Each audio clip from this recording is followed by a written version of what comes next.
My name's Cody. I sing and Set It Off. My name's Dan. I play guitar and Set It Off. And we were kind of raised on like classical instruments, but we all had like different upbringings as far as like how we got into it. Yeah. Me personally, I was 8 years old and I was in my grandparents' basement, and my grandfather was teaching my sister how to play alto saxophone, and I thought it was the coolest thing in the world.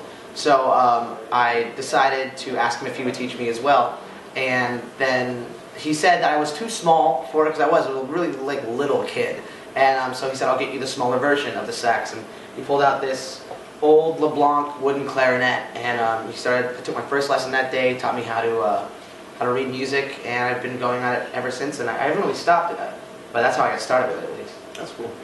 For me, my dad was a classical guitarist and did a little bit of touring, like Cody's parents did the same as well. And growing up in the household, music was a very important thing. So my mom played piano, and my brother, who's like the biggest idol in my world when I was a kid, played trumpet. So when I got into grade school and started to have to choose what instrument I wanted to play, I definitely chose trumpet. I just always felt comfortable behind it. Spanish Royal March. No. Well, like I'll always bring. This is my dad's horn. My dad was a trumpet player, and so again, my whole family is musical, so we were constantly surrounded by it. And sometimes when we go into the studio, which we're about to go in the studio with John Feldman in April, and I like to have real instruments in there if possible. And I always thought it'd be really cool if, I know, like my dad would be stoked about it if I was still playing classical music and finding a way to make it integrate into what we're doing now. And so we'll bring it, even if it's to play like on a record. But lately I've just been bringing it and then this just to play for fun every now and then, because every now and then you'll get like a green room. Or we played this venue in Wisconsin that had this, it was awesome, it was like a haunted venue called The Rave, like where Jeffrey Dahmer apparently killed like one of his victims, like the hotel right across the street. We're super into like that sort of thing, like the horror, like serial killer sort of thing.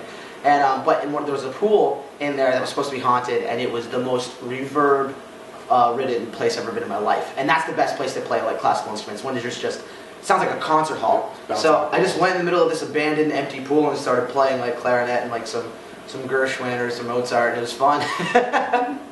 But like that's the kind of stuff, you get to play when on your own time. You get to find new locations to play, and it's like you draw inspiration from other places, just like when you're writing music. It's that sort of thing.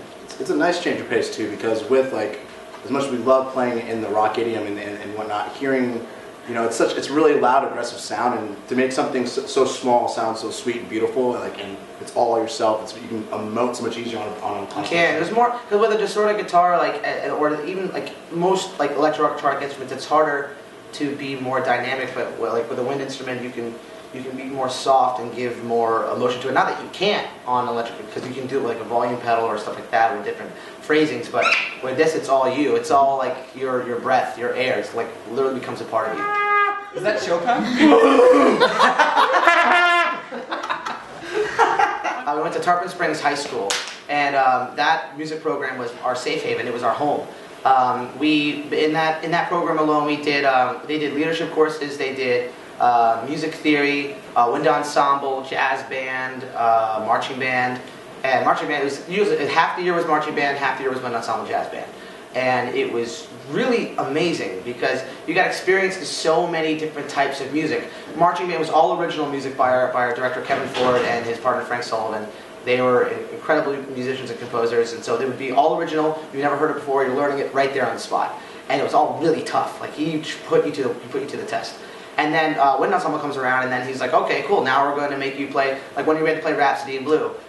Which is my favorite to play, I think, by Gershwin, and we played that at that wasn't Carnegie. That was Kennedy Center. Kennedy Center. Yeah. And that would have been I'm thinking not Rhapsody in Blue. Blue Shades. Blue Shades. Frank Tekeli. Yeah, Tekeli. That one. Either way, that's neither here nor there. But it's really fun.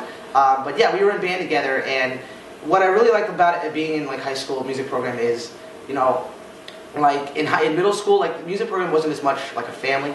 At least that's how I saw it. Like I'm sure there's musical programs in middle school that are way more involved, but I had a lot of problem like sticking to a certain social clique. But when I got in high school, I found my family. Like not that I'm like looking for cliques or anything. I'm just looking for a home, and everyone had that common interest. Everyone connected there. I knew where I was going to eat my lunch that day. I knew what friends I was going to hang out with after school. Like I had friends. I had a whole family behind me. That's how I became friends with Dan. we started our first band together. We found out we liked the same sort of music. We started like this emo metal band. Awful. Where I played drums, but it was a good time. It was like our first real band ever, and we made a lot of our best friend connections through that program. It was cool. I mean, they held us a lot more accountable than I would say most music programs were. Oh yeah. They treated us like adults, you know, and I think there's nothing more beautiful in this world, which can relate to being in a band. Like any other guys can say, when you do something and put so much work into something, and then you get in front of a group of people, you finally get that final result. There's nothing more beautiful than that, and they definitely taught us that ability of companionship and whatnot, and relying on each other. I mean, they teach you that work ethic. They beat you down. Like band camp, which yes, it was called band camp, was from 10 in the morning to 9 at night for a full week. Yep. Was that the full? Yeah, was that the schedule? Or was it 9 to 10?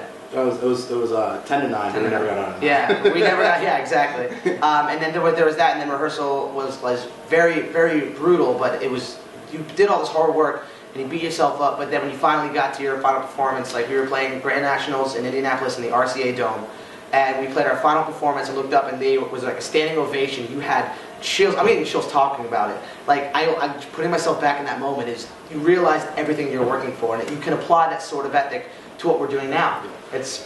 We understand that there's so many people out there working and competing to be their best, and we are going to do the same. We're going to work hard, and when we get on stage, we do our performance, and we see the reaction, the people singing the words back, it brings us back to that feeling. It's a reminder, and it's incredible.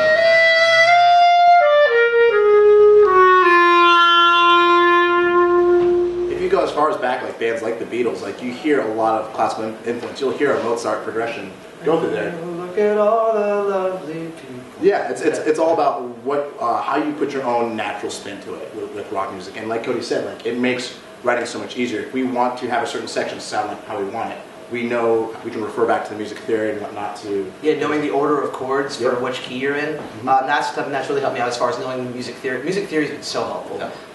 You know, if I know what interval I want to hear and knowing exactly how it will fit in, whether or not this note will fit in that chord, I think if anything, it speeds up the process. Yeah. Instead of having to figure it all out by ear, we know through theory, okay, that will work, that won't work, let's figure that out. And also, we have a classical influence into our music.